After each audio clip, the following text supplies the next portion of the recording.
الذي أحاط بكل شيء علما وأحصى بكل شيء عددا وأشهد أن لا إله إلا الله وحده لا شريك له هو الأول بلا ابتداء والآخر بلا انتهاء الذي يتنزه عن الحدث والزوال والفناء اللهم صل وسلم على سيدنا محمد صلاة تكون لكل داء دواء ولكل علة شفاء ودفعا لكل محنة وبلاء ونصرا على جميع الأعداء بمحض فضلك وكرمك وإحسانك يا أكرم الأكرمين ويا أرحم الراحمين. Hadirin wal hadirat yang dimuliakan oleh Allah Subhanahu wa taala. Alhamdulillah, kita bersyukur kehadirat Allah Subhanahu wa taala atas limpahan rahmat, taufik, hidayah serta inayah dari Allah Subhanahu wa taala sehingga Allah Subhanahu wa taala kumpulkan kita di tempat yang paling mulia, di tempat yang paling dicintai oleh Allah Subhanahu wa taala, yaitu adalah masjid. Sebagaimana sabda baginda Muhammad sallallahu alaihi wa alihi wasallam, ahabbul bilad ilallahi masajiduha. Tempat yang paling dicintai oleh Allah Subhanahu wa taala yang ada di muka bumi ini adalah masjid.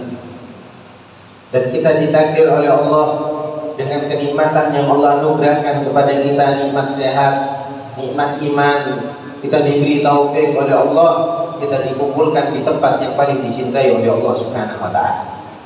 Hingga ulama mengatakan, tidaklah seseorang ditakdir oleh Allah Subhanahu wa taala bisa berkumpul, bisa duduk di tempat yang paling dicintai oleh Allah Subhanahu wa taala, melainkan orang tersebut adalah orang yang dicintai oleh Allah Subhanahu wa taala. Maka ini kenikmatan yang luar biasa yang wajib kita syukuri. Alhamdulillah, di samping kita melaksanakan ibadah salat fardu zuhur berjamaah, kita juga menghadiri kajian ilmu, majelis ilmu yang mana adalah warisan Nabi Muhammad SAW. Kalau kita ingin tahu warisan baginda Rasul SAW, maka majlis yang seperti inilah adalah warisan Nabi Muhammad SAW. Karena hakikatnya para anbiya, para rasul tidaklah mewariskan dinar maupun dirham, tidak mewariskan duniawi, tapi yang diwariskan para anbiya adalah ilmu. Sebagaimana yang dikatakan oleh Nabi Muhammad SAW, innamal anbiya lam yuwarrith dinar wala dirhaman walakin warrathul ilm. Karena sesungguhnya para anbiya dari Nabi Adam terus para anbiya ini tidak mewariskan dinar maupun dirham, bukan mewariskan duniawi, akan tetapi yang diwariskan adalah ilmu. Ulama juga mengatakan, tidaklah seseorang ditakdir bisa mendapatkan warisan Rasul Shallallahu Alaihi Wasallam, bisa hadir ke majelis ilmu, melainkan orang ini adalah orang yang dekat dengan Nabi Muhammad Shallallahu Alaihi Wasallam. Karena kalau dibilang warisan, orang yang mendapatkan warisan adalah orang terdekat. Orang yang mendapatkan warisan adalah keluarga. Orang yang ditakdir mendapatkan warisan Nabi Muhammad, inilah orang yang dekat dengan Nabi Muhammad SAW. Dan ini kita syukuri, kita lazimi, kita istiqomahi. Di mana saja ada majelis ilmu kita datang, karena itulah warisan Rasul SAW. Dan orang yang hadir majelis ilmu tidak mungkin dirugikan oleh Allah Subhanahu wa taala. Dahulu itu, di zaman dulu ada seorang wali min auliyaillah yang bernama Syekh Mansur bin Ammar. Beliau ini hadirin terkenal doanya selalu diijabah oleh Allah Subhanahu wa taala. Doanya selalu dikabulkan oleh Allah Subhanahu wa taala. Beliau kalau sudah buat majelis, yang hadir majelis beliau ratusan ribu. baik dari rakyat biasanya, baik dari pejabatnya, semua datang ke majelis beliau. Yang punya toko ditutup, kenapa? Untuk datang ke majelis ilmunya Syekh Mansur bin Ammar. Semua toko tutup. Walhasil ada satu majikan, satu bos yang memiliki budak. Ini majikan terkenal keras, pemarah, dan suka maksiat kepada Allah Subhanahu wa ta'ala. Ini majikan memerintahkan kepada budaknya, ini uang 4 dinar, kamu pergi ke pasar, kamu belanja kopi, gula, beras, dan lain sebagainya. Berangkat budak tersebut. Budak tersebut berangkat, sesampainya di pasar melihat toko semua di pasar tutup. Heran dia, tolak-tolak kanan kiri, tidak ada satupun toko yang buka. Tak lama kemudian ada satu orang datang. Ada satu orang datang menggunakan baju koko, dikejar, ditanya, "Pak, pian mau kemana?" Kata orang tersebut, "Saya mau datang ke majelis ilmunya Syekh Mansur bin Ammar." Syekh Mansur bin Ammar, dia yang terkenal doanya selalu diijabah oleh Allah Subhanahu wa ta'ala. Kemudian si budak ini mikir, daripada dia nunggu di pasar, nunggu toko buka, karena yang buka toko semuanya datang ke majelis ilmu Syekh Mansur bin Ammar, lebih baik saya ikut ke majelisnya. Ini budak kemudian berangkat ikut ke majelis Syekh Mansur bin Ammar. Ketika masuk ke majelisnya Syekh Mansur bin Ammar, tak lama kemudian sudah selesai mau ditutup, ada satu orang yang mengacungkan tangan. Ada satu orang yang mengacungkan tangan dan mengatakan kepada Syekh Mansur bin Ammar, "Wahai Syekh, innali hajat." Wahai Syekh, sesungguhnya diriku memiliki hajat. Ditanya sama Syekh Mansur bin Ammar, "Apa hajatmu? Kebutuhanmu apa?" Kata orang yang tadi mengatakan, "Wahai Syekh, aku butuh uang 4 dinar. Sekarang juga wahai Syekh, aku butuh uang 4 dinar." Syekh Mansur bin Ammar tidak membawa uang. Kemudian dilemparkan kepada jamaahnya yang hadir ratusan ribu ketika itu. Dikatakan sama Syekh Mansur bin Ammar, "Man lahu arba' dananir falahu arba' da'awat mustajabah." Kata Syekh Mansur bin Ammar, siapa orang yang memiliki uang 4 dinar, maka baginya 4 doa yang akan dikabulkan oleh Allah Subhanahu wa ta'ala.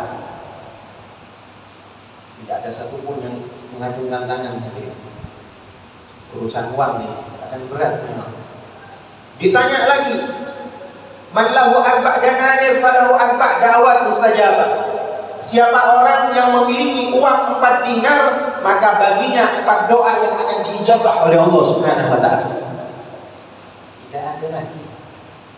Memang berat urusan dunia itu, urusan uang memang berat mau mengeluarkan. Ditanya lagi sama Syekh Mansur bin Ammar sampai 3 kali. "Man lahu arba' dananir falahu arba' da'awat mustajabah." Siapa orang yang memiliki uang 4 dinar, maka baginya 4 doa yang akan dikabulkan oleh Allah Subhanahu wa ta'ala. Budak yang diperintahkan majikannya tadi belanja ke pasar, diberi uang 4 dinar, dia mengacungkan tangan. "Saya wahai Syekh, saya wahai guru." Kemudian uang 4 dinar tersebut diserahkan kepada Syekh Mansur bin Ammar. Kemudian Syekh Mansur bin Ammar menyerahkan uang tersebut kepada orang yang butuh tadi. Selesai sudah diserahkan, ditanya sama Syekh Mansur bin Ammar, dari 4 doa yang insya Allah diijabah oleh Allah, apa yang kau inginkan? Syekh Mansur bin Ammar bertanya kepada budak. Budak tersebut menjawab, mengatakan, "Wahai Syekh, yang pertama dari 4 doa tersebut, tolong doakan majikan saya. Saya memiliki majikan yang keras, pemarah, selalu lalai dari perintah Allah Subhanahu wa ta'ala. Tolong doakan untuk saya. Mudah-mudahan mendapatkan hidayah dari Allah Subhanahu wa ta'ala, menjadi orang yang dekat dengan Allah Subhanahu wa ta'ala." Diangkat tangannya Syekh Mansur bin Ammar. "Allah nahdi sayyidah hadal abad." Ya Allah, beri petunjuk majikan budak tersebut. Diamini oleh ratusan ribu jamaah majlis Syekh Mansur bin Ammar. Amin. Kemudian yang kedua apa? Yang kedua, wahai Syekh, ketahuilah innani abdun mamluk. Ketahuilah wahai Syekh, sesungguhnya diriku adalah budak kepemilikan bosku. Aku adalah budak dari majikanku. Aku tidak ingin lagi menjadi budak manusia. Yang aku inginkan hanyalah menjadi budaknya Allah Subhanahu wa ta'ala. Diangkat lagi sama Syekh Mansur bin Ammar, Allahumma a'tiq raqabata hadzal abd. Ya Allah, bebaskan budak ini dari perbudakan. Diamini lagi. Ditanya yang ketiga. Yang ketiga apa? Yang ketiga, wahai Syekh, ketahuilah uang 4 dinar tadi itu bukan milik saya, tapi milik majikan saya. Tolong doakan agar saya mendapatkan rezeki yang halal minimal 4 dinar, saya bisa membayar hutang kepada majikan saya. Didoakan lagi, Allahumma rzuqhu rizqan halalan thayyiban. Ya Allah, berikan budak ini rezeki yang halal yang baik. Diamini lagi. Kemudian apa yang keempat? Yang keempat, wahai Syekh, tolong doakan saya agar Allah mengampuni dosa-dosa saya. Tolong doakan majikan saya, bos saya, agar diampuni dosanya. Dan semua yang hadir di majlis ini, tolong doakan mudah-mudahan diampuni dosa-dosanya oleh Allah Subhanahu wa ta'ala. Yang lagi hadirin, Allahumma ufirli wa li hadzal abd wa li sayyidihi wa liman hadara hadzal majlis. Ya Allah, ampuni dosaku, kata Syekh Mansur bin Ammar. Ampuni dosa-dosa dari budak ini, dari majikannya, dosa-dosa majikannya, dan dosa-dosa semua yang hadir di majlis ini. Amin lagi, semuanya amin. Selesai sudah 4 doa. Kemudian ditutup oleh Syekh Mansur bin Ammar dengan sholawat, ditutup. Semua orang pulang. Ini orang semuanya pulang, sisa budak ini saja sendirian. Tolak oleh kanan kiri hadirin. Kenapa? Takut. Uang 4 dinar bukan uangnya, tapi uang dari bosnya tadi. Takut dia. Tapi kelebihan dari ini budak, dia memiliki yakin di dalam hati, memiliki rasa yakin doa yang diaminkan ratusan ribu dan dipanjatkan oleh Syekh Mansur bin Ammar tidak akan ditolak oleh Allah Subhanahu wa ta'ala. Dia yakin pulang. Ketika sampai di rumah sudah ditunggu sama majikannya, sama bosnya sudah ditunggu. Dilihat sama si bos, sama si majikan, dilihat ini berjam-jam keluar tapi tidak bawa kresek, padahal diperintah ke pasar suruh belanja. Gak bawa gula, gak bawa kopi dan lain sebagainya. Ditanya sama si bos, dari mana kok lama? Belanja di mana? Dijawab sama si budak tersebut, wahai majikanku, tunggu, berikan aku waktu untuk cerita. Diceritakan sama si budak tadi.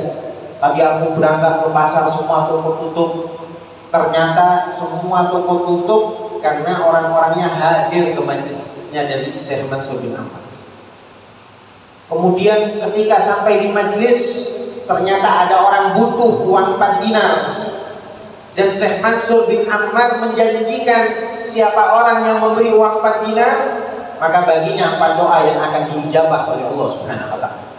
Si bos ini hadirin mulai tertarik mendengar apa itu 4 doa itu.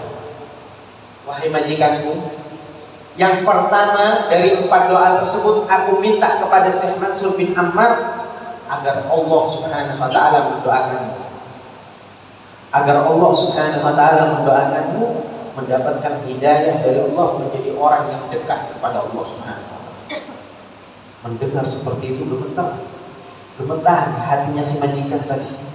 Nangis, minta ampun kepada Allah Subhanahu wa ta'ala. Kemudian yang kedua apa? Yang kedua, wahai majikanku, aku minta kepada Syekh Mansur bin Ammar agar Syekh Mansur bin Ammar mendoakanku, membebaskanku dari perbudakan. Aku tidak ingin lagi menjadi budak manusia, yang aku inginkan menjadi budaknya Allah Subhanahu wa ta'ala.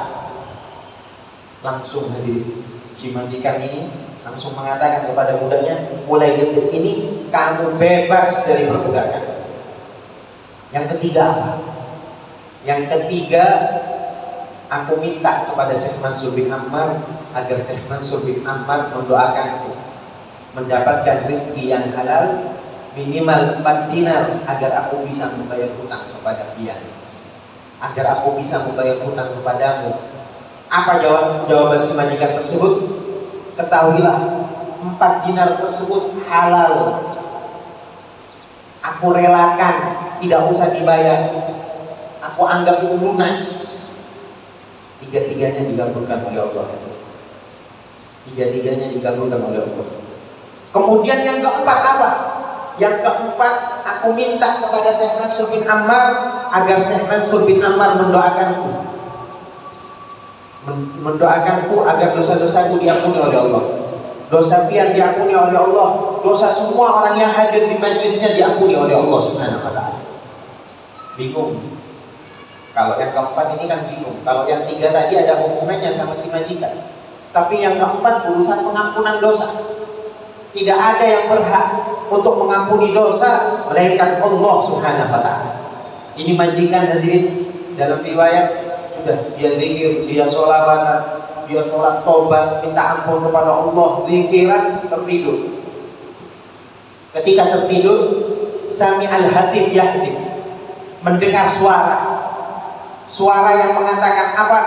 Anta takarram ala man khalaqal karama wal jud. Kamu mau ngajak aku dermawankah? Siap sama zat yang menciptakan kedermawanan.